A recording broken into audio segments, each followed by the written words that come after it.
అందరికీ హాయ్. ఈరోజు మనం సంక్రాంతికి వస్తున్నాం ట్రైలర్ అనాలిసిస్ గురించి మాట్లాడుకుందాం. ఇక ట్రైలర్ విషయానికి వస్తే స్టార్టింగ్లోనే మనకి ఫ్లాష్ కట్స్ కొన్ని కనపడుతున్నాయి. అందులో మీనాక్షి చౌదరి గారు కనబడుతున్నారు, అవసరాల గారు కనబడుతున్నారు, నరేష్ గారు కనబడుతున్నారు. సో నరేష్ గారు వచ్చేసి సీఎం అనుకుంటా. నెక్స్ట్ అవసరాల గారు వచ్చేసి పిఎం కొడుకు కానీ పెద్ద బిజినెస్ మ్యాగ్నెట్ కొడుకు కానీ అయి ఉంటారు. అతను హైదరాబాద్కి వస్తున్నాడు ఏదో పని మీద. సో ఇక్కడ అనుకోకుండా రౌడీలు తనని కిడ్నాప్ చేస్తున్నారు. ఈ విషయం బయటపడితే గవర్నమెంట్ కూలిపోతుందని నరేష్ గారు భయపడి ఎవరికి తెలియకుండా సీక్రెట్గా ఎవరు ఇన్వెస్టిగేషన్ చేస్తారా అన్నప్పుడు వెంకటేష్ గారి పేరు వస్తుంది. సో అప్పుడు వెంకటేష్ గారిని చూపిస్తున్నారు. ఆయన కాప్గా ఉన్నప్పుడు సీన్లు ఇవి వచ్చేసి ఘర్షణలో షార్ట్స్ లాగా ఉన్నాయి. నెక్స్ట్ షాట్ వచ్చేసి వెంకటేష్ గారు గెడ్డం మీద ఉన్నారు.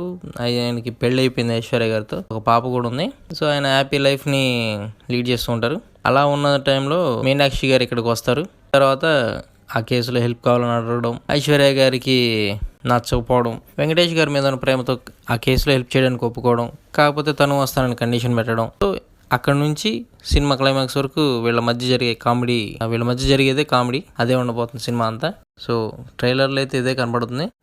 ఈ మూవీలో పృథ్వీ గారే మెయిన్ విలనా లేకపోతే వేరే విలన్ ఉన్నాడా అనేది నాకు అర్థం కాలేదు. మీకు ఎవరికైనా తెలిస్తే కామెంట్స్లో చెప్పండి. ఈ మూవీ చూద్దాం అనుకున్న వాళ్ళందరికీ హెచ్చరిక, ఇది అనిల్ రావుపూడి గారి సినిమా. ఈ సినిమాకి వచ్చేవాళ్ళు లాజిక్ ని, మీ బ్రెయిన్ ని తీసి మీ ఫ్రిడ్జ్ లో ఉన్న ఫ్రీజర్ లో పెట్టుకుని ఎంటీగా రావాలి అనేది నా ఒపీనియన్.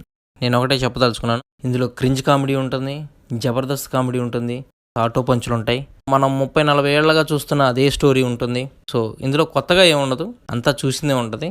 బట్ పండగ రోజుల్లో ఫ్యామిలీతో సరదాగా నవ్వుకోవడానికి వెళ్ళాలి అనుకుంటే బెస్ట్ మూవీ. నేనైతే ఇదే చెప్పదలుచుకున్నాను. అందరూ సంక్రాంతికి వచ్చేయండి. See you next time. Bye.